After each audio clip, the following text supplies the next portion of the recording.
Shalom, shalom. Hoje é dia 31 de julho do ano 2020, pelo calendário gregoriano, e pelo calendário judaico, hoje é dia 10 do mês Ave, do ano 5780. Dentro de instantes, nós estaremos adentrando no Shabat. E esse primeiro Shabat, após Tisha B'Av, o dia 9 de Ave, esse primeiro Shabat, ele é chamado de Shabat Nahamu. E é sobre isso que nós vamos falar neste dia. O Shabat Nahamu é o primeiro Shabat depois de Tisha B'Av, quando recordamos a destruição do templo sagrado. Foi o que nós fizemos principalmente no dia de ontem. E após a leitura da Torá, nós lemos a Haftarah, que está no capítulo 40, verso 1, do profeta Ishayahu, onde está escrito Nahamu, Nahamu, que significa consolai, consolai, meu povo, diz o Eterno. Nossos sábios explicam que o uso duplo da palavra consolai, o povo judeu cometeu um pecado duplo, recebeu um castigo duplo e, portanto, é confortado duplamente. Em outro local, nossos sábios também comentam como seus mandamentos da Torá são duplos, assim também nossos consolos são duplicados. Por que esta ênfase no número 2? Como um pecado pode ser dobrado?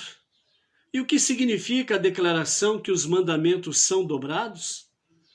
O termo dobrado ou duplo refere-se às duas dimensões diferentes. Tudo numa vida judaica, a Torá e seus mandamentos, a destruição do templo sagrado e nosso consolo, reflete essa dualidade. Pois tudo no mundo é composto de um componente físico e um espiritual. Um judeu é uma mistura de corpo e espírito, que juntos formam um ser completo. Um judeu é considerado inteiro quando seu corpo e sua alma estão funcionando juntos para servir a Deus. As mitzvot, os mandamentos, são semelhantes, compostos destas duas dimensões, física e espiritual. É isso que nossos sábios querem dizer quando declaram que as mitzvot da Torá são duplas. Similarmente, o pecado duplo cometido pelo povo judeu refere-se aos aspectos físico e espiritual.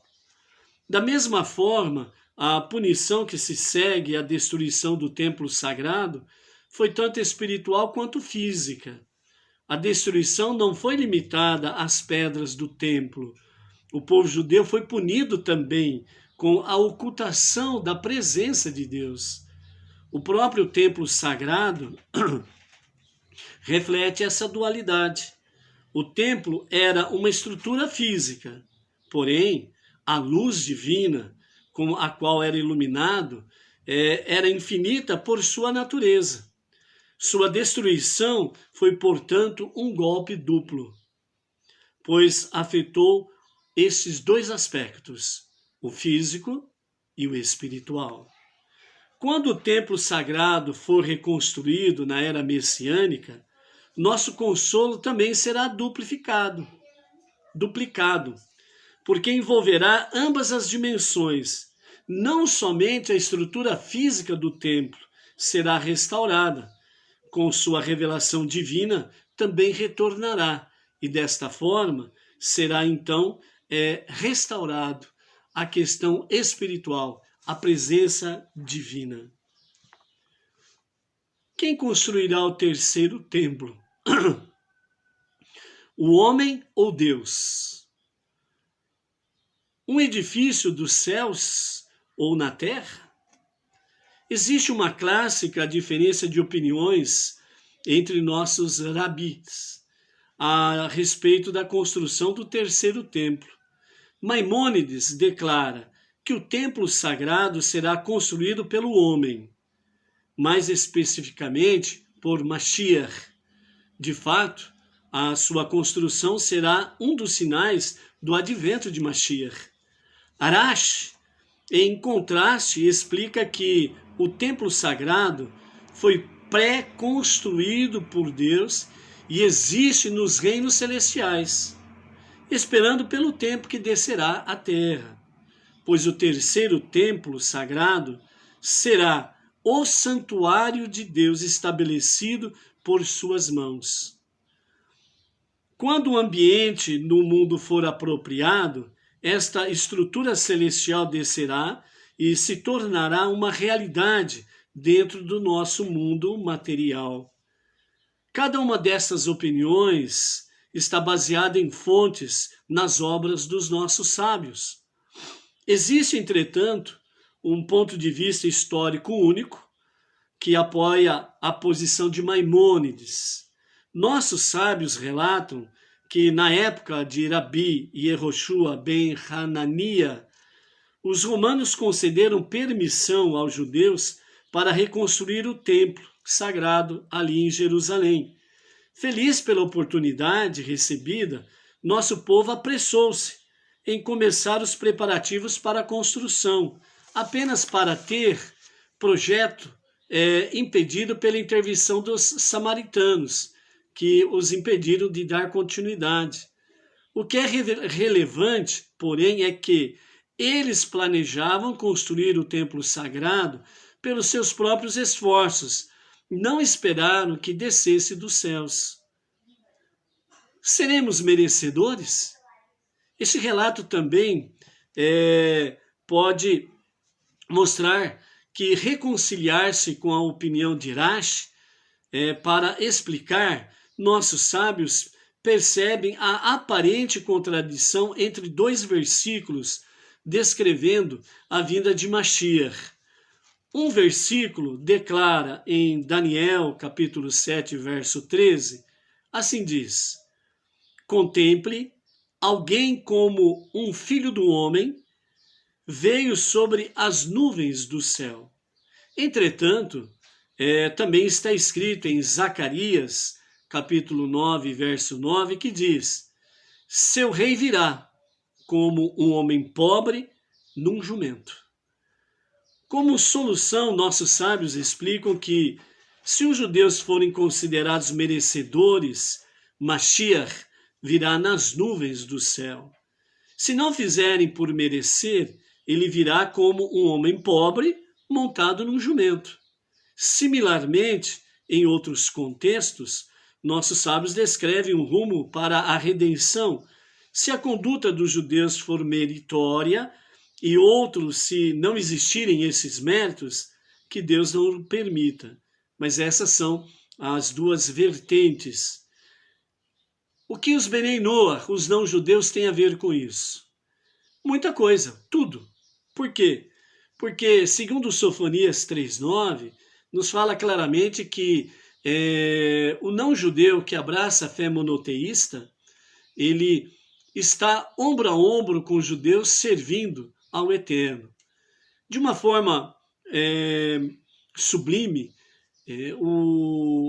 a expressão Avodah Shebalev, que significa serviço do coração, é algo muito patente para os não-judeus que abraçam a fé monoteísta. Por que isto? Segundo o nosso Rebbe de Lubavitch, e os rabinos seguem a este pensamento também, é que o não-judeu, quando ele abraça a fé monoteísta e tendo um estilo de vida judaico, sendo orientado por rabinos, ele tem uma atitude de amor para com o Eterno e para com o povo de Israel, porque ele abandona tudo aquilo que ele recebeu de seus pais, aquilo que ele recebeu por tradição e aquilo que ele recebeu por tradição não judaica dentro do seu estilo de vida.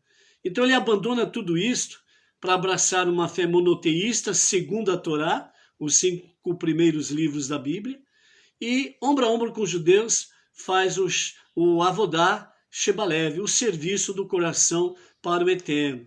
Nessa somatória, não somente os judeus precisam de méritos ou não méritos para que Mashiach venha em breve e que seja nos nossos dias para agora. Amém.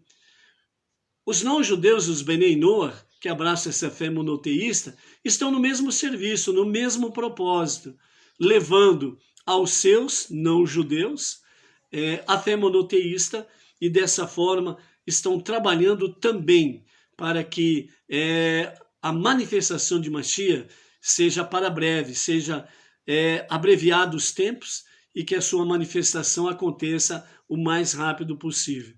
Então, nós estamos juntos com os judeus nesta jornada do monoteísmo para que os dias de Mashiach seja para agora. Continuando, também o presente contexto pode ser explicado que a concepção definitiva do templo sagrado é uma estrutura celestial que descerá dos altos. Se, entretanto, os judeus não forem merecedores de um santuário, o templo sagrado ainda retornará na era da redenção. Entretanto, será uma estrutura construída pelo homem e não por Deus. Com base, podemos também resolver a dificuldade mencionada acima.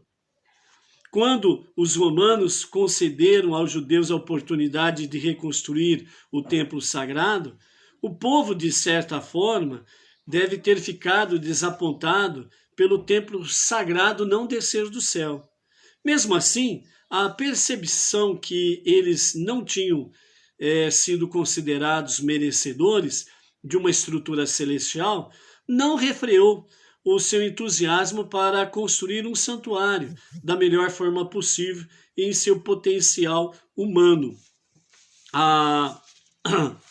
Nesse comentário, nós temos aí, os nossos sábios comentam da seguinte forma: de forma significativa, na época de Rabi Yehoshua, não havia um indivíduo em particular distinguido como Mashiach. Mesmo assim, o povo planejou construir o templo sagrado. Somente uma geração mais tarde foi revelado que seria Mashiach a construir o terceiro templo sagrado. Elucidação concreta das profecias de Ezequiel. Outra resolução possível pode ser oferecida baseada nas declarações de Maimônides, logo após o início das leis do templo sagrado. A estrutura que Shelomó construiu já é descrita no livro Melachim, no livro dos reis. Similarmente, a estrutura que será construída na era futura está descrito no livro de Ehezkel, que é Ezequiel. Mesmo assim, a descrição lá não é explicada ou elucidada. Portanto, o povo que construiu o segundo templo, no tempo de Ezra, construiu segundo o projeto básico usado pelo rei Salomão, incorporando os elementos que foram explicitamente detalhados por Ezequiel. Pode-se explicar que Mashiach liderará o povo na construção das dimensões do templo sagrado, que podem ser apreendidos pelo intelecto humano. Em seguida, como as dimensões das profecias de Ehezkel, que não puderem ser compreendidas, serão deixadas incompletas e serão reveladas dos céus por Deus. Quando aquilo que está oculto emergirá, uma outra abordagem para reconciliar a opinião de Rashi e de Maimônides está baseado na interpretação de nossos sábios para o versículo que está em Errá, Lamentações, capítulo 2, verso 9, que assim diz: seus portões afundaram na terra. Nossos sábios relatam que os portões do templo sagrado foram moldados a pedido do rei David. Isso dotou de invulnerabilidade eterna. Quando os babilônicos destruíram o templo sagrado, a primeira destruição do templo, esses portões não foram destruídos. Segundo os nossos sábios, esses portões eles foram engolidos pela terra e eles estão ocultos. E na era da redenção, o templo sagrado, segundo os nossos sábios, ele descerá inteiro dos céus, exceto os portões que subirão da terra. Mashiach, então, conectará os portões ao templo sagrado. E os nossos sábios explicam que conectar os portões a um edifício é considerado equivalente à construção do edifício inteiro. Então, juntando, somando as visões, as interpretações, as sabedorias de Irash e Maimônides, na realidade eles não são contraditórios. Na realidade, a sabedoria deles não são contraditórias. Na realidade, segundo eles, haverá o quê? O templo descendo dos céus e os portões subindo da ocultação que está na terra. O templo celestial, que está oculto nos céus, descerá em Jerusalém, e os portões ocultos no fundo da terra, eles emergirão, e aí então Mashiach vai conectar o templo e os portões. E para os sábios, conectar os portões à construção significa construir. Por isso, Mashiach construirá o templo na visão tanto de Irash como de Maimônides, assim como o templo sagrado descerá dos céus. Ou seja, há na realidade harmonia nas duas visões. Adicionando perfeição divina ao esforço humano. Essa visão que Irash e Maimônides traz nos faz recordar a respeito das primeiras tábuas do Monte Sinai, que ela foi totalmente edificada e escrita somente pelo Eterno, não houve ingerência humana, Moisés não participou absolutamente de nada, né? E aí Moisés desce e encontra o povo na adoração do bezerro de ouro, e as tábuas são destruídas. Quando vem as segundas tábuas, Deus ele orienta Moshe para ele lapidar as tábuas, e depois de lapidar as tábuas, subir ao monte. Então, quando Moisés subiu ao monte com as tábuas lapidadas por ele, então no Monte Sinai, Deus escreveu com seu dedo as 10 palavras, os 10 ditos, conhecido como os 10 mandamentos. Nesse sentido, houve o quê? Houve exatamente o que está nos falando aqui os nossos sábios. Adicionando a perfeição divina ao esforço humano. Ou seja, as primeiras tábuas que Deus edificou e escreveu foram destruídas, elas não existem. Mas as segundas tábuas, que houve a ingerência humana, porque Moisés lapidou as tábuas, e no Monte Sinai Deus escreveu os 10 mandamentos, aí houve o ser humano junto com o divino Deus, e aí então foi feito o aperfeiçoamento que Deus deu ao esforço humano. Estas tábuas, as segundas tábuas, elas existem ainda e existirão para sempre. No momento, elas estão ocultas para que povos pagãos, como aconteceu com as legiões romanas, quando invadiram no ano 68 desta era e destruiu o templo sagrado e levou para Roma as relíquias sagradas do templo sagrado. Então estas estas tábuas que estão dentro da arca, a arca ela está oculta, né? Ninguém sabe onde ela está, somente Deus. Nos dias de Mashiach, na era messiânica, quando isto acontecer, a reconstrução do terceiro templo, que será definitivo e eterno e não será mais destruído, assim como os portões emergirão da terra, a arca também ela emergirá, ou do céu ou da terra. Só o Eterno que vai revelar naqueles dias. E, portanto, né, novamente Deus estará mostrando o aperfeiçoamento divino com o esforço humano, né? Então, nesse tempo, nós veremos, com a graça de Hashem, que seja em breve, em nossos dias, veremos a arca sagrada e as segundas tábuas que Moisés lapidou e que o dedo de Deus escreveu os 10 ditos. Desta forma, as duas concepções, não são em absoluto contraditórias, de Rashi e Maimônides. Construir o templo sagrado é uma mitzvah a cargo do povo judeu, né? Quem vai reconstruir o templo sagrado é o povo judeu. Nenhum povo poderá fazer isto, certo? Qualquer construção semelhante ao templo sagrado é uma desobediência divina, não tem valor para os olhos de Deus.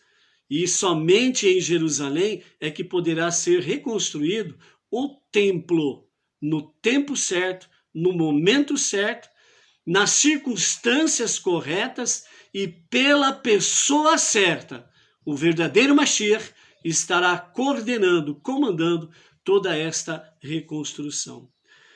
Na era da redenção, quando será possível cumprir todas as mitzvot, todos os mandamentos, seremos também obrigados a reconstruir o templo sagrado. Naquela estrutura que o homem construirá, porém, descerá e ficará abrigado o santuário de Deus, que está esperando nos céus. A humanidade é obrigada a criar um santuário para Deus dentro do contexto de nosso mundo material. Depois que estiver completado, com o melhor do potencial humano, a essência interior do templo sagrado será revelado, que é o santuário de Deus, possuindo uma dimensão de perfeição que sobrepuja completamente qualquer possível obra feita pelo homem mortal. Que possamos testemunhar a verdadeira resolução desse assunto num futuro imediato, com a vinda da redenção e a reconstrução ou a descida do templo sagrado. Então, a oferenda de Erudá e Jerusalém será agradável a Deus, como nos dias de antigamente.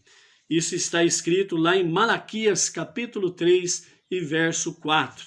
Então, a oferenda de Erudá e Jerusalém será agradável a Deus, como nos dias da antiguidade, né? Então, por isso, o templo ele vai ser reconstruído na era messiânica, né?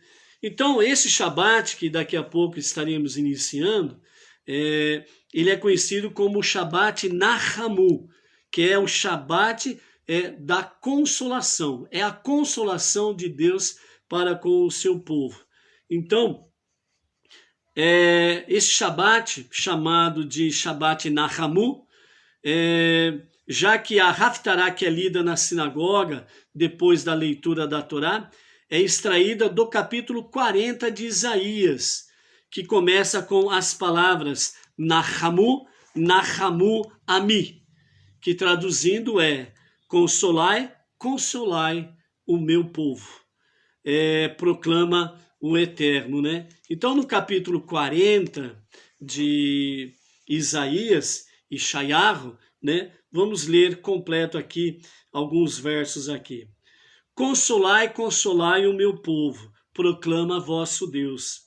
Falai ao coração de Jerusalém e clamai-lhe, que findo está o tempo que lhe foi fixado para castigo, que resgatada está sua iniquidade, pois em dobro já recebeu da mão do Eterno por todos os seus pecados.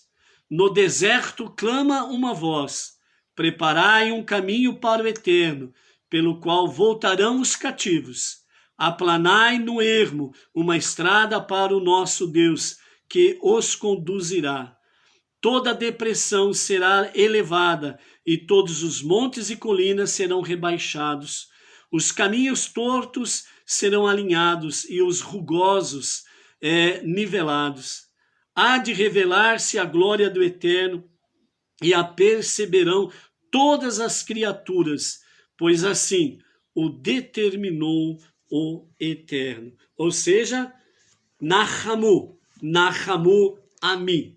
Consolai, consolai o meu povo, proclamou o vosso Deus. Né?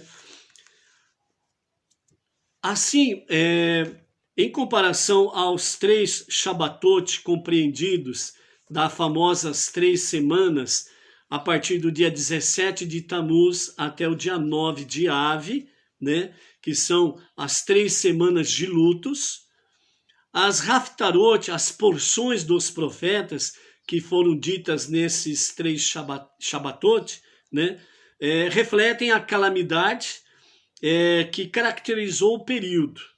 Agora, a partir desse Shabat, né, que é o Shabat da consolação, Nahamu,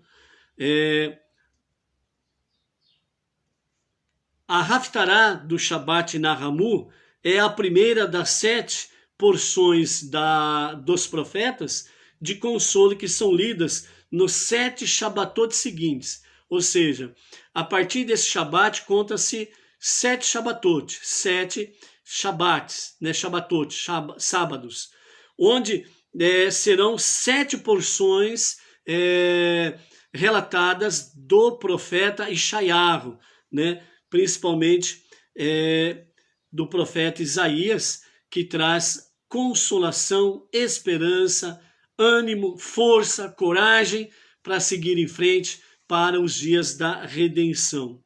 Então são lidos 7 porções, uma em cada Shabat.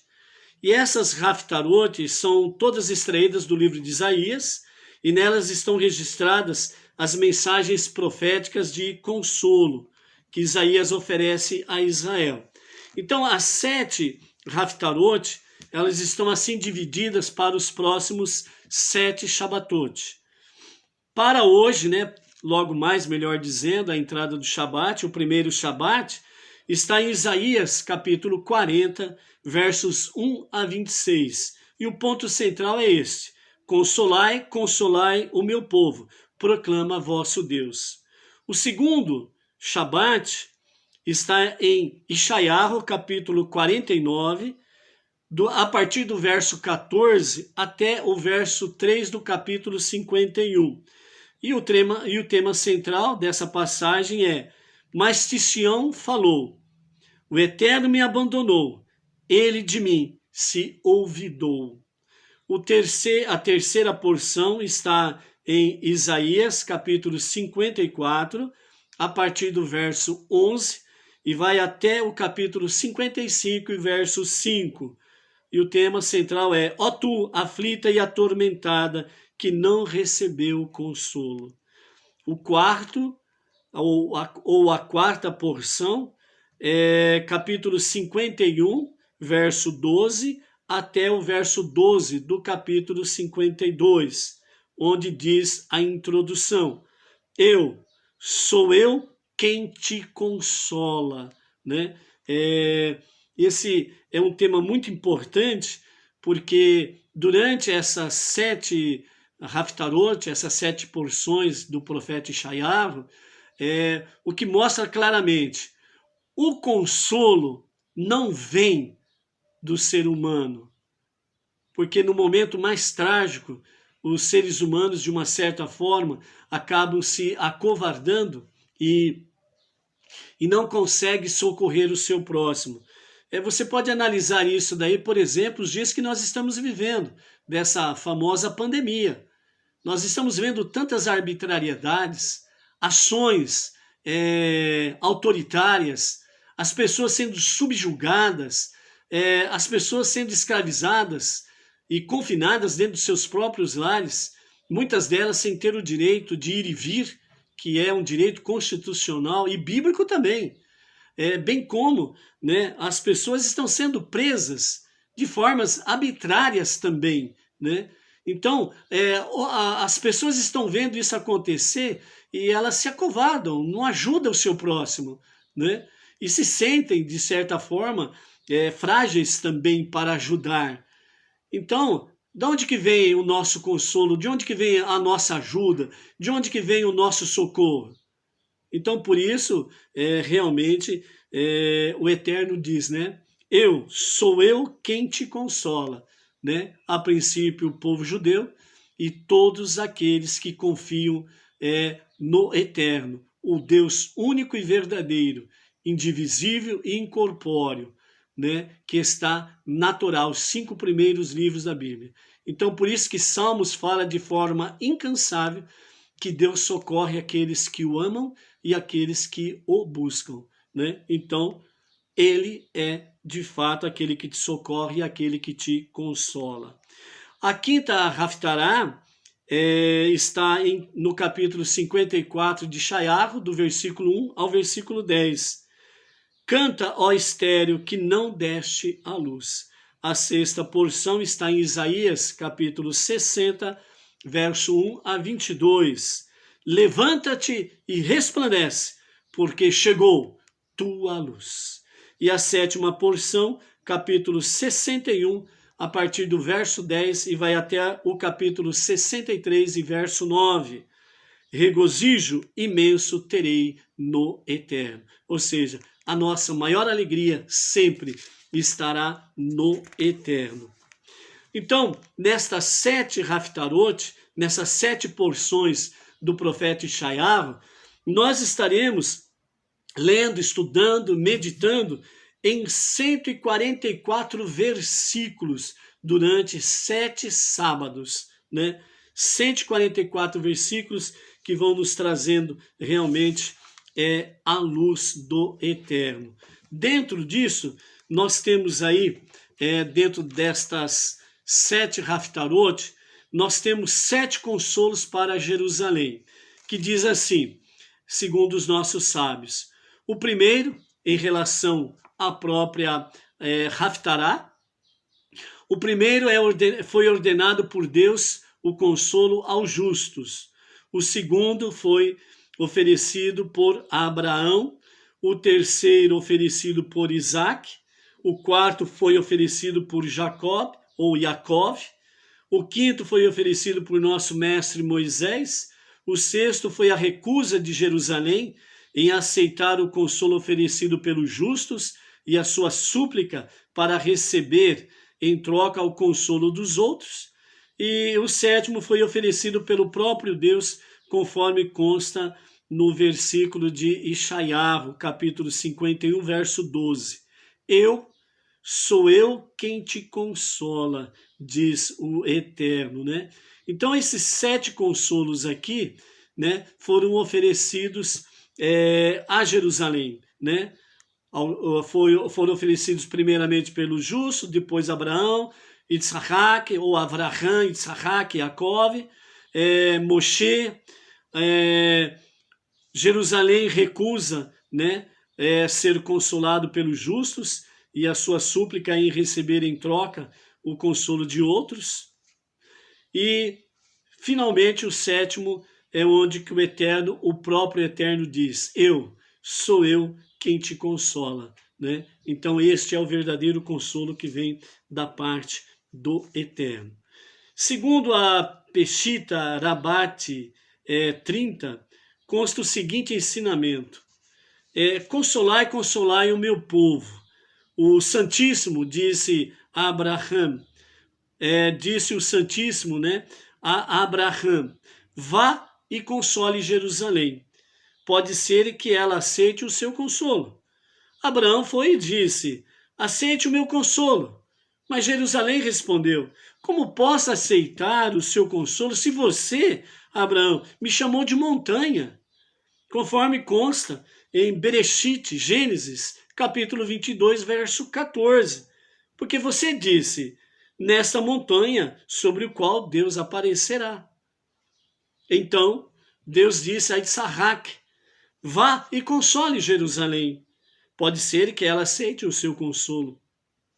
Isaac foi e disse a Jerusalém para aceitar o seu consolo. Mas Jerusalém respondeu, como posso aceitar o seu consolo? O perverso Esaú, que descende de você, me transformou em um campo, conforme está em Bereshit, Gênesis 27, verso 5. E foi-se Esaú ao campo, e os filhos dele fizeram arder em chamas. Então, Deus disse a Jacó, vai e console Jerusalém. Mas Jerusalém respondeu para Jacó, como posso aceitar o seu consolo se você me tratou como se eu não existisse? Conforme está em Gênesis, capítulo 28 e 17, onde você disse, esta não é outra senão a casa de Deus? Então diz Deus a Moisés, a Moshe, vai e console Jerusalém. Mas Jerusalém respondeu a Moshe, como posso aceitar o seu consolo se você me amaldiçoou e impôs decretos severos contra mim? Todos se voltaram para Deus e disseram, Jerusalém não aceitou o nosso consolo, conforme consta em Isaías capítulo 54, verso 11. Aflita e atormentada, que recusa consolo. Deus imediatamente respondeu, conforme Êxodo capítulo 22, verso 5. Sou eu quem deve consolar Jerusalém, pois assim eu escrevi em Êxodo 22, 5. Aquele que acende o fogo, certamente deverá pagar.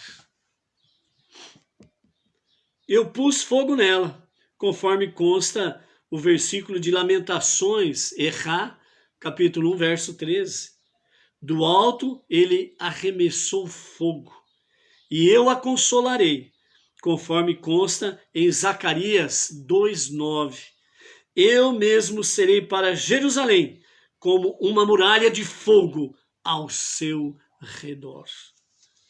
Um consolo duplo. Consolai, consolai, disse Deus, né? Dizendo, Nahamu, Nahamu, um consolo duplo. Consta duas vezes.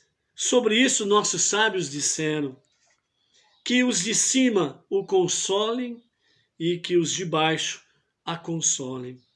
Que os vivos a consolem e os mortos a consolem. Que ela seja consolada neste mundo e consolada no mundo vindouro. Que seja consolada pelas 10 tribos e consolada pelas tribos de Beniamim e Judá. E como consta duas vezes o termo chorar no versículo de Lamentações 1, verso 2, chora, chora amargo pelas noites adentro, que se chore uma vez pela destruição do primeiro templo e outra vez pela destruição do segundo templo. Sou eu quem te consola. O Rabi Abba ensinou em nome do Rabi Shimon ben Laquish, que pode se comparar isso a um rei que ficou furioso com uma de suas mulheres e a expulsou de seu palácio.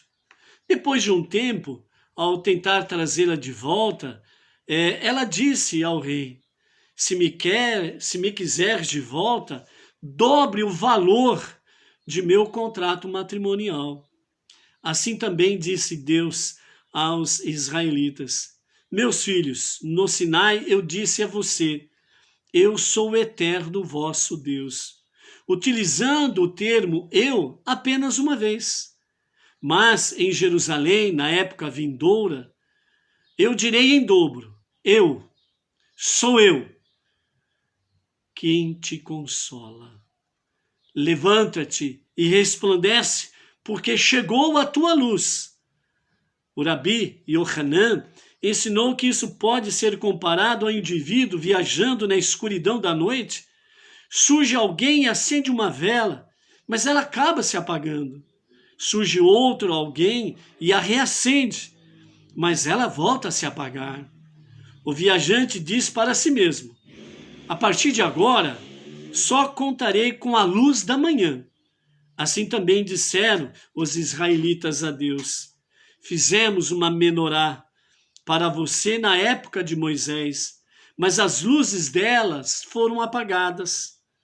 Fizemos outra na época de Salomão, mas as luzes dela também foram apagadas.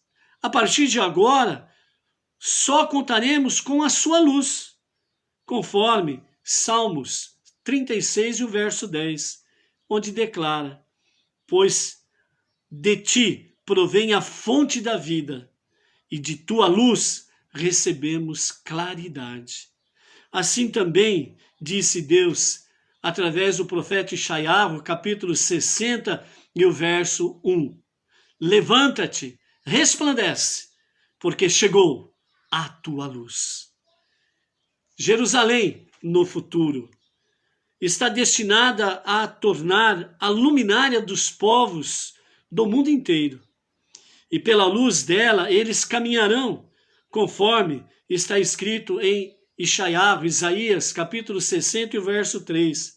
As nações se encaminharão na tua luz.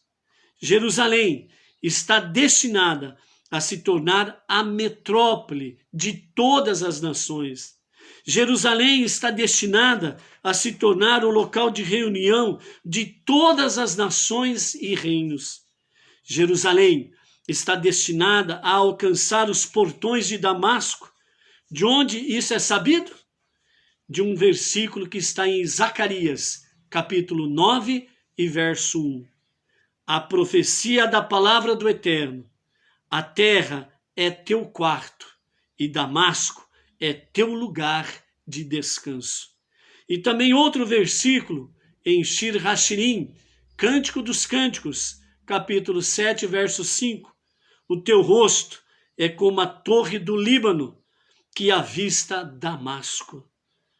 Assim como a figueira é estreita na parte de baixo e larga na parte de cima, Jerusalém também está destinada a se alargar, a alcançar Damasco, e todos os exilados chegarão a ela e encontrarão descanso nela. Conforme Zacarias declara: Damasco é teu lugar de descanso, pois lugar de descanso refere-se a Jerusalém, conforme declara Salmo 132 e verso 14. Aqui para sempre hei de morar. A terra de Israel no futuro, quando o Eterno teu Deus aumentar o teu território, é possível que Deus expanda a terra de Israel? O Rabi Tzahak explicou: assim como ninguém pode dizer qual é a largura ou o comprimento de um rolo quando ele se encontra enrolado, mas qualquer um pode medi-lo quando ele estiver desenrolado. Da mesma maneira, a terra de Israel é formada em sua maior parte por montanhas e vales. Portanto, não aparenta o verdadeiro tamanho que tem. De onde se deduz isso? Do versículo de Isaías capítulo 11, verso 11, que declara: mas a terra para a qual estás passando, a fim de herdá-la, é terra de montes e de planícies. E como se sabe que Deus a aplanará e ela será estendida? Porque está dito em Isaías 40, verso 4. Toda depressão será elevada, e todos os montes serão rebaixados, os caminhos tortos serão alinhados, e os rugosos nivelados. Só então serão conhecidas as suas verdadeiras dimensões, porque nesses dias não haverá nem montanhas, não haverá nem caminhos tortuosos, todos serão retos e planos, né? Como declara, né, 11:11, a terra pela qual estás passando a fim de herdá-la é terra de montes e de planícies, né? E Ezequiel ainda diz também no capítulo 36, o verso 8, não há uma alusão ao fim dos dias, ou seja, à época do Mashiach, mas revelado do que o versículo diz de Ezequiel, melhor dizendo, 36, verso 8. Vós, porém, ó montanhas de Israel, fareis florescer vossos ramos e produzireis vosso fruto para o meu povo, que retornará em breve. Assim diz Ezequiel. Rashi explica, quando a terra de Israel der frutos em abundância, é sinal de que o fim dos dias estará próximo. Não há alusão mais revelada do que esta. Veja que desde os dias de 1948, 14 de maio, né, a terra de Israel voltou a florescer. Imagine como está próximo, né, o fim dos dias. O fim dos dias significa esse tempo tribuloso que o mundo e as nações e os povos estão passando, né? Não é que o mundo vai acabar, mas o fim dos dias para o início da redenção com a revelação de Mashiach. E a partir de Jerusalém, Mashiach estará reinando sobre todas as nações. As pegadas dos peregrinos. Quando poderei contemplar a face de Deus? O povo de Israel disse, Senhor do mundo, quando você nos restituirá a honra que tínhamos ao subir a Jerusalém 3 vezes por ano para contemplar a presença divina? Aqui tanto a Torá como os sábios mencionam as 3 festividades que eram um dever, né, para que todo homem judeu fizesse peregrinação para Israel. São 3 festividades que era obrigação de fazer isto, né? E era Pesach, Shavuot e Sukkot, as 3 grandes festividades. Então, aqui o povo está clamando, né? Quando será restituído esta honra? Então, segundo os nossos sábios, a resposta divina é: meus filhos, neste mundo vocês subiam 3 vezes por ano, mas quando o fim dos dias chegar, vocês subirão a Jerusalém todos os meses, conforme consta em Isaías, capítulo 66, verso 23. E em cada lua nova, que é o Rosh Chodesh, a cabeça do mês, o novo mês, toda criatura virá prostrar-se perante mim em meu santuário. E em cada lua nova e em cada Shabat, toda criatura virá prostrar-se perante mim em meu santuário, disse Deus.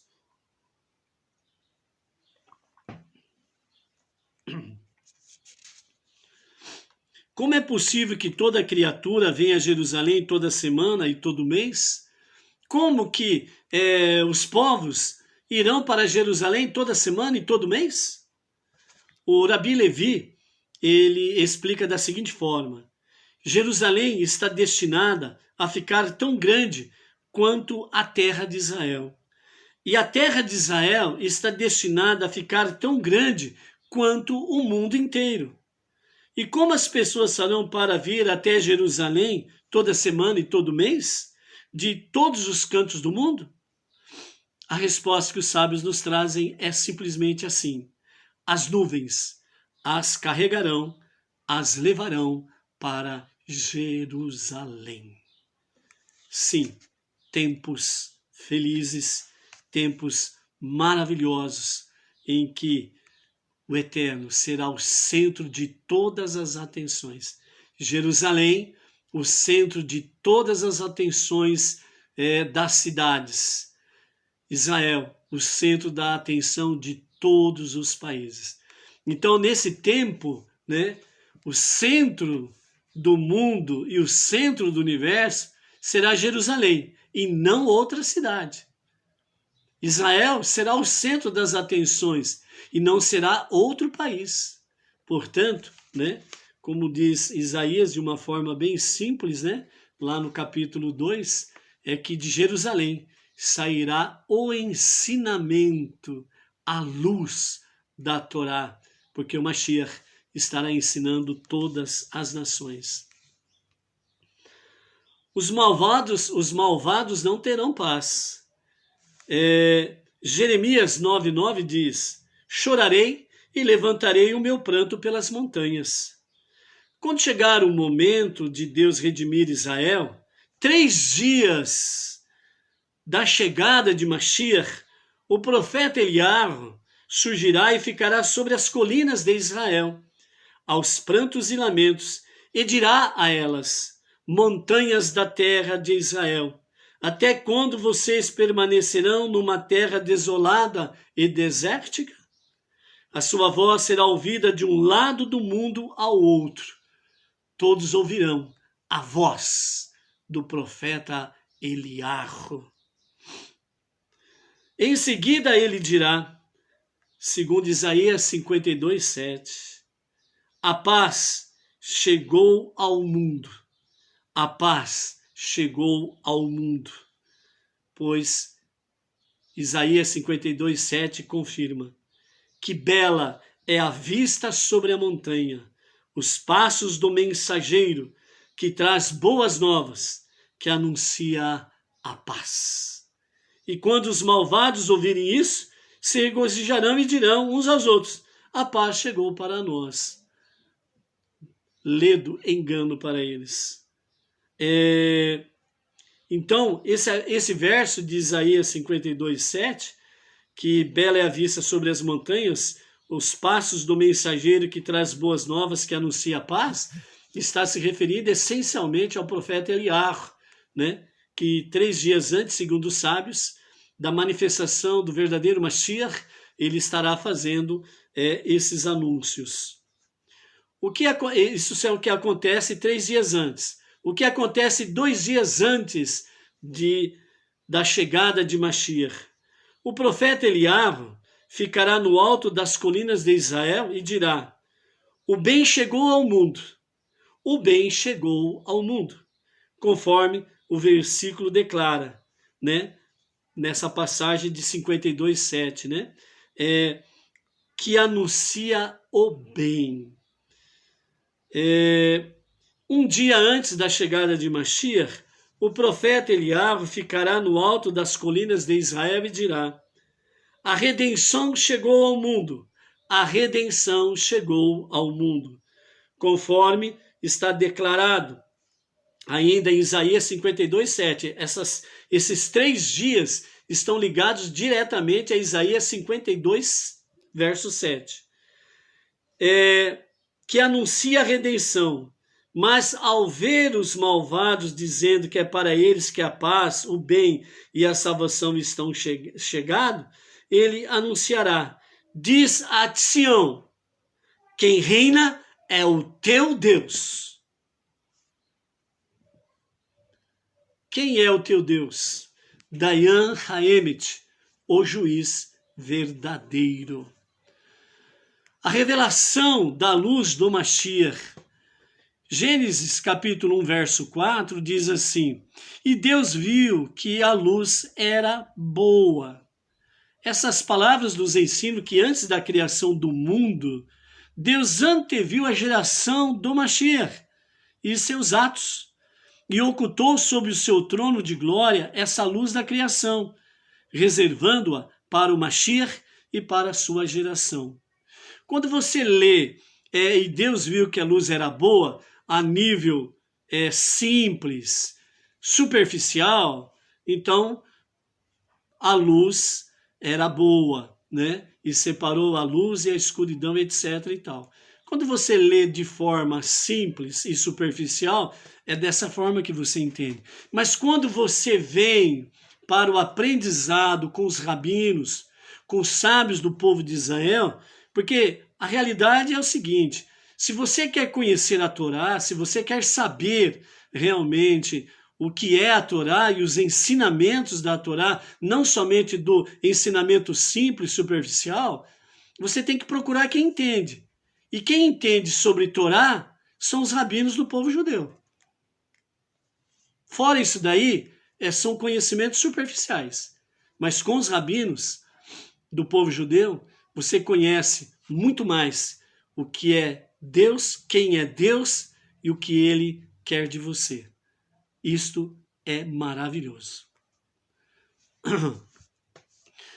Satã, segundo os nossos sábios, ele traz para nós essa linguagem. O Satã falou para Deus: Senhor do mundo, para quem você destinou a luz que ocultou sob o seu trono de glória? E Deus respondeu: para aquele que está destinado a te rechaçar e a te envergonhar.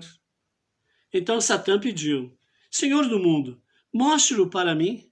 E Deus disse: venha vê-lo. Quando Satã viu quem ele era, tremeu atordoado. Ele disse para si mesmo: esse aí deve ser o Mashiach, que está destinado a levar a mim e a todos os anjos dos idólatras para dentro do purgatório, conforme Isaías 25 e o verso 8, que declara: afastará a morte para sempre e enxugará as lágrimas de todas as faces. Então os idólatras se inquietaram e disseram: Senhor do mundo, quem é esse em cujas mãos estamos destinados a cair? Qual é o nome dele e como ele é? Deus lhes disse: Efraim, meu justo, Mashiach. Efraim, meu justo Mashiach, é como ele se chama. Ele levará a si mesmo e a toda a sua geração, trará luz a Israel e redimirá o meu povo. Nenhuma nação ou povo poderá resistir a ele, conforme Salmos 89, verso 23, que declara: nenhum inimigo poderá oprimi-lo, nem tampouco o afligirá o iníquo. Sobre todos os seus inimigos e adversários recairá a confusão, e todos fugirão dele. O Rabi Yitzhak ensinou que no ano da revelação de Mashiach haverá um conflito envolvendo todas as nações do mundo. O rei da Pérsia, que hoje é conhecido como o Irã, combaterá o rei da Arábia, e este recorrerá aos conselhos do rei de Arã. O rei da Pérsia destruirá o mundo, as nações entrarão em um estado de confusão e inquietude, e serão tomados pelo pânico, sofrerão dores como de parto. Também a nação de Israel entrará em um estado de confusão e inquietude, e todos se perguntarão: o que devemos fazer? Aonde devemos ir? No livro Mashiach, né? No livro Mashiach, nós temos na páginas 33 a 35, melhor dizendo, esse livro foi escrito pelo rabino Jacob Emanuel Isrohet, né? E traz revelações preciosas quanto à questão Mashiach, né? Novamente dizendo, né? Quer conhecer sobre Mashiach? Procure os ensinamentos rabínicos. Então aqui nos fala da época imediatamente anterior a Mashiach, que é isso daqui que nós acabamos de ler. Então diz assim, ó: a época designada por Deus para a redenção messiânica é um segredo muito bem guardado. Todavia oferecem muitos indícios para reconhecer sua proximidade. Porque Deus ele não faz nada escondido de ninguém. Ele dá sinais. Você precisa conhecer a Torá, conhecer as profecias do ponto de vista judaico. Senão você estará sendo ludibriado. Do ponto de vista judaico, você conhecendo realmente os dias de Mashiach, quem é Mashiach, o que antecede Mashiach, o que acontece nos dias da manifestação de Mashiach, o que acontecerá posterior a manifestação de Mashiach, você só poderá ter uma elucidação clara, tranquila, à luz da palavra, quando você busca esses ensinamentos, é através dos ensinamentos judaicos, rabínicos da palavra, ok? Então, os indícios para reconhecer sua proximidade, quando determinadas condições surgem, aguarde a vinda iminente de Mashiach, é para já. A maioria dessas condições são bastante perturbadoras, mostrando com clareza uma situação de bem no fundo do poço.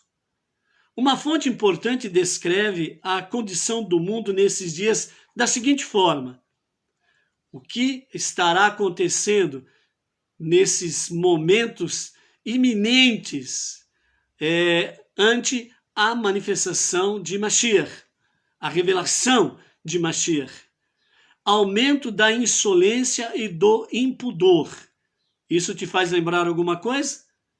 Pela internet, as crianças estão sendo seduzidas, prostituídas, violentadas pela internet. As crianças estão sendo assassinadas pela internet.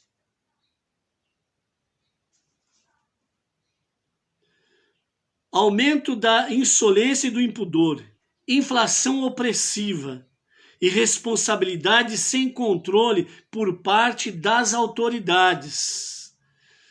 Por causa do poder e da política, né, os políticos, né, as autoridades estão matando as pessoas, matando o povo.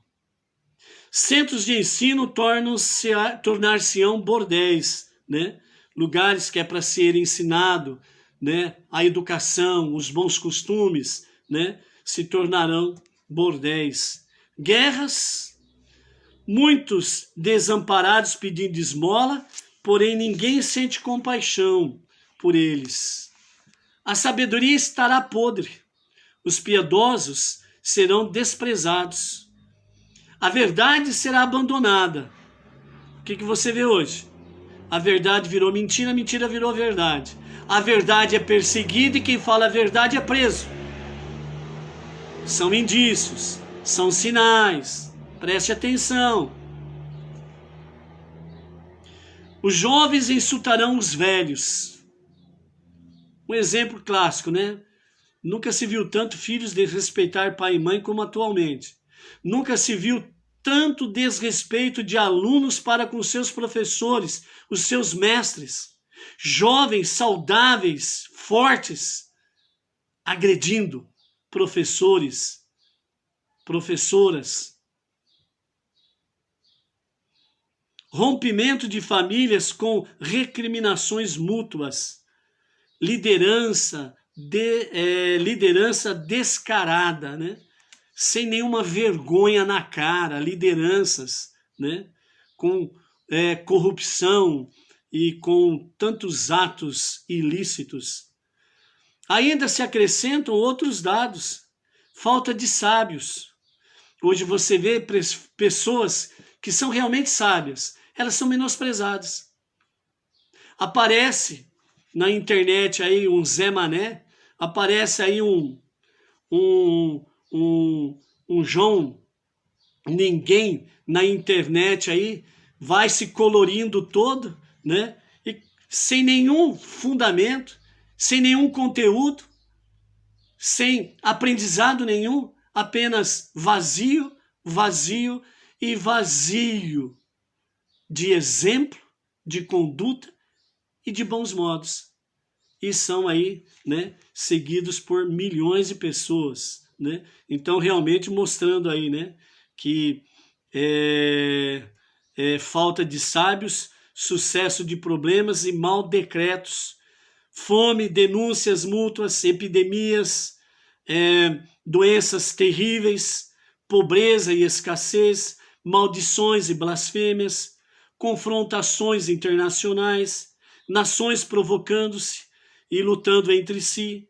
Resumindo, será um tempo de sofrimento que fará parecer que Deus está dormindo.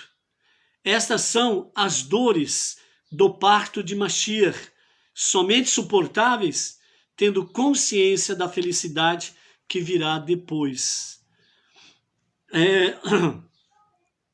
Quando se vê uma geração degenerando-se, espere por ele. Ao ver uma geração afogada por muitos problemas, como por um rio, espere por ele. Ao ver nações brigando, observe os passos de Mashiach. Não é surpreendente que alguns sábios expressem temores sobre esses dias, nos seguintes termos: que venha Mashiach, mas não quero vê-lo. No entanto, a atitude que prevalece é esperar sua vinda, apesar de tudo, mesmo que depois não venhamos a merecer mais do que ficar sentados na sombra do excremento do seu burro. Ou seja, os próprios sábios desde a antiguidade falam que venha Mashiach, mas não quero vê-lo, por causa das dores de parto de Mashiach. Mas aí vem a pergunta, os problemas e a agonia de Hevlei Mashiach, ou seja, as dores do parto de Mashiach, não são inevitáveis? O que o homem pode fazer para evitar as dores de parto de Mashiach? Deus é Pai.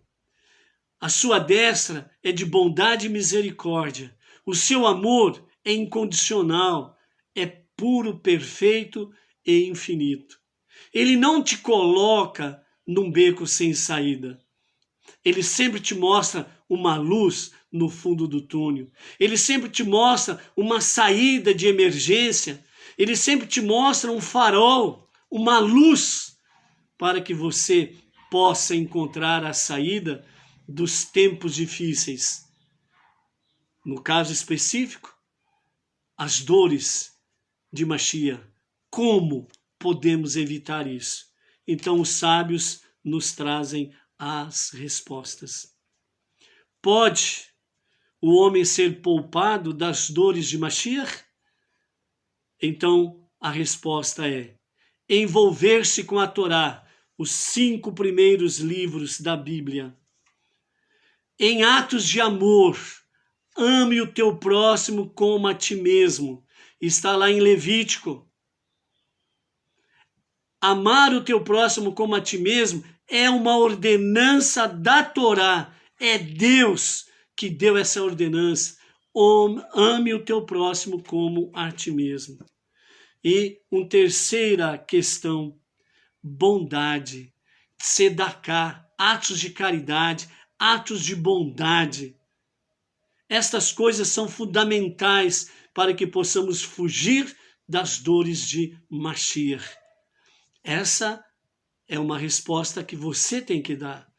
É você que precisa dar este passo.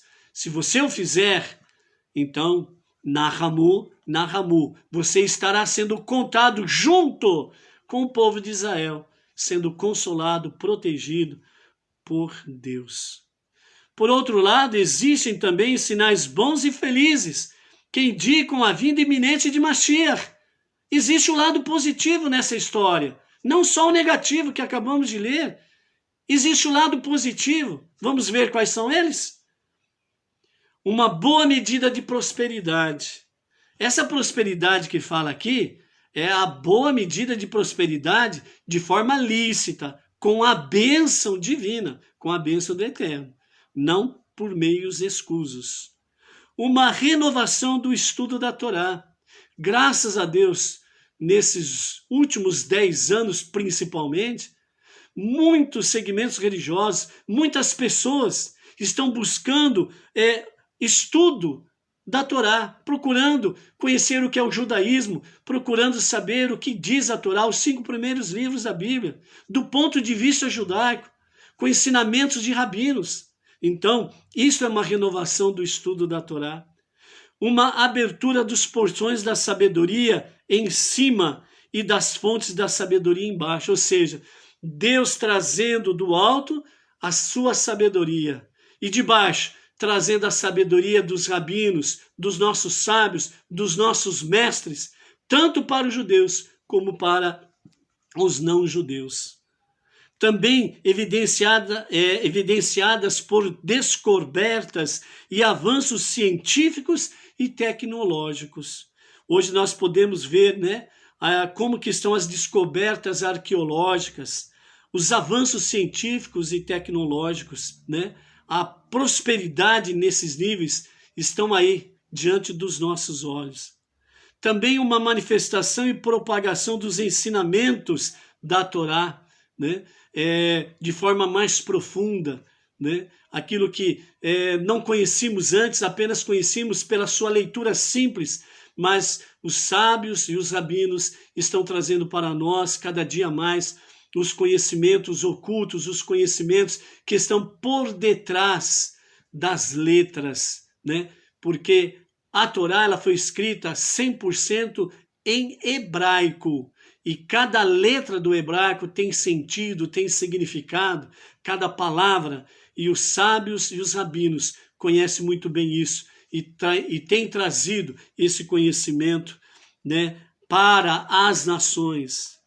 E também no momento em que Mashiach despertar, muitos sinais e milagres acontecerão no mundo, né? Então nós temos aí realmente coisas dramáticas acontecendo e acontecerão, mas também temos coisas preciosas e maravilhosas que estão acontecendo e que também acontecerão com mais intensidade, próxima à manifestação iminente de Mashiach.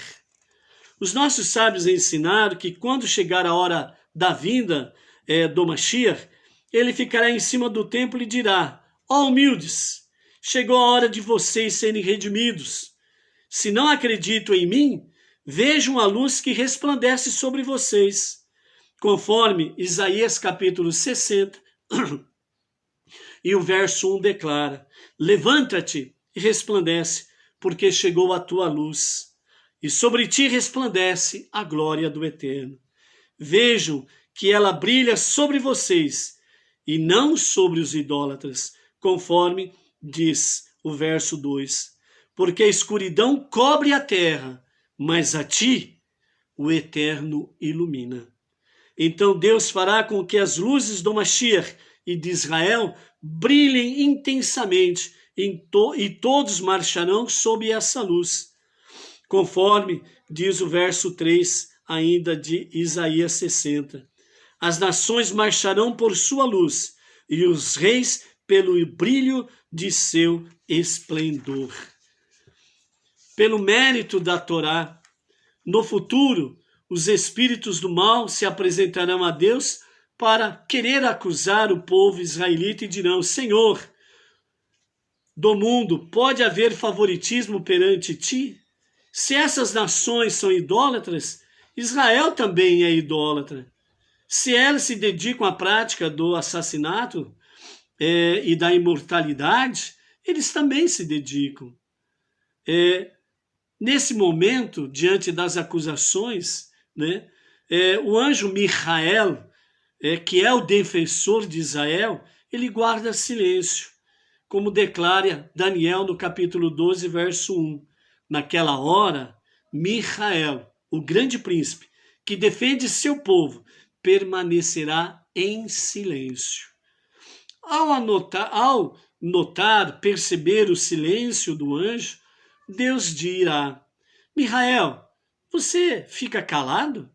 Já que você não defende os meus filhos, eu os defenderei, e falarei em seu nome e os salvarei. É nesse sentido o versículo de Isaías 63, verso 1. Eu falarei com retidão para trazer a salvação. A que retidão Deus se refere? A de vocês, povo de Israel, por mim, ao aceitarem a Torá. E novamente aqui, nós temos a questão dos Benei Noach, dos não-judeus que, ao abraçarem a fé monoteísta, abraçam a Torá. E dessa forma, Sofonias 3:9 faz com que o não-judeu, abraçando a fé monoteísta, ombro a ombro servem a Deus. Então, dessa forma, né, estaremos sendo aí contados dentro desta salvação também, né? Os anjos que supervisionam os povos se apresentarão a Deus para acusar o povo de Israel e dirão: Senhor do mundo, se essas nações são idólatras, né, os israelitas também são. Se elas se dedicam à imoralidade, eles também a dedicam à imoralidade. Se eles cometem assassinato, eles também cometem, né? Se os povos fazem assim, Israel também o faz. Essa é a acusação. Porque o destino delas, das nações, né, é o purgatório e não dos israelitas, então Deus responderá: se é assim, que todas as nações desçam para o purgatório, conforme o versículo de Miqueias, capítulo 4, verso 5. Pois todos os povos seguirão cada qual em nome de seu Deus, né? Então Miqueias fala claramente aqui, né? Cada nação segue o nome do seu Deus, do seu ídolo. Mas Israel não. Aqueles não-judeus que assumem a fé monoteísta seguem o quê? Seguem o nome do Deus de Israel, o Criador, o único Deus, que a Torá nos ensina. Pois com o fogo e com a sua espada o Eterno é julgado. Isaías 66:16. O Rabi Reuven ensinou que essa frase não constasse em versículo algum nas Escrituras. Seria proibido até mencioná-la. Nela não consta que Deus julga com o fogo, mas que Deus é julgado com o fogo. Deus é julgado com o fogo, e não que Deus julga com o fogo, né? Algumas traduções trazem bem errado esse versículo. David aludiu a isso quando escreveu os Salmos 23, o verso 4. Ainda que eu siga pelo vale das sombras da morte, não temerei, pois tu estarás comigo. Ou seja, quando o homem sofre, Deus sofre com ele. Certo? Por isso que Deus é julgado com o fogo. Ou seja, quando o homem sofre, Deus sofre. Quando o homem chora, Deus chora. Quando o homem está passando pelo fogo da prova, do teste, Deus está com ele, passando junto com ele no fogo. Então, por isso, Deus é julgado com o fogo, porque ele estará contigo, ele está contigo nessa situação toda aí, né? Então, né, finalizando, amados, então esse é o Shabat Nahamu, que é o Shabat da consolação. Repetindo, Isaías capítulo 40 e a partir do verso 1, né? Consolai, consolai o meu povo, proclama vosso Deus. Falai ao coração de Jerusalém e clamai-lhe que findo está o tempo que lhe foi fixado para castigo, que resgatada está sua iniquidade, pois em dobro já recebeu da mão do Eterno por todos os seus pecados. No deserto clama uma voz: preparai um caminho para o Eterno, pelo qual voltarão os cativos. Aplanai no ermo uma estrada para o nosso Deus. Há de revelar-se a glória do Eterno e a perceberão todas as criaturas, pois assim o determinou o Eterno. Uma voz disse: proclama. E ele pergunta: o que hei de proclamar? Que como a grama toda a vida se parece, e como a flor do campo toda a sua força, pois seca fica a grama e murcha a flor, os maus de todos os povos. Fenece a grama, murcha-se a flor, mas perpetuamente subsistirá a palavra do Eterno nosso Deus.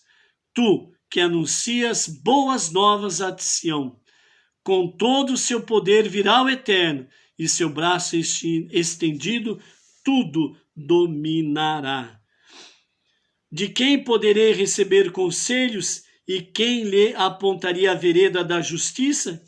quem lhe concederia sabedoria? Quem, senão ele, construiu o caminho do entendimento? Então, consolai, consolai o meu povo. E dessa forma, nos dias de Mashiach, estará acontecendo também, né, de forma literal, o que diz Isaías capítulo 2, né, a partir do verso 2. E ocorrerá no fim dos dias, que o monte da casa do Eterno se elevará acima de todas e se destacará dentre as colinas. E a ele afluirão todas as nações, e a ele irão muitos povos e dirão: vinde, e ascenderemos a montanha do Eterno, a casa do Deus de Jacob. Ele nos ensinará seus caminhos, e por eles seguiremos, pois de Sião, Jerusalém, virá o ensinamento da Torá, e de Jerusalém a palavra do Eterno. Ele julgará as causas entre as nações e estabelecerá suas decisões entre muitos povos. Converterão então suas espadas em arados e suas lanças em foices, e cada nação não levantará contra outra a sua espada, e não mais aprenderão a arte da guerra. Vem a luz do Eterno sobre Jerusalém, sobre os judeus, sobre as nações e sobre todos os povos.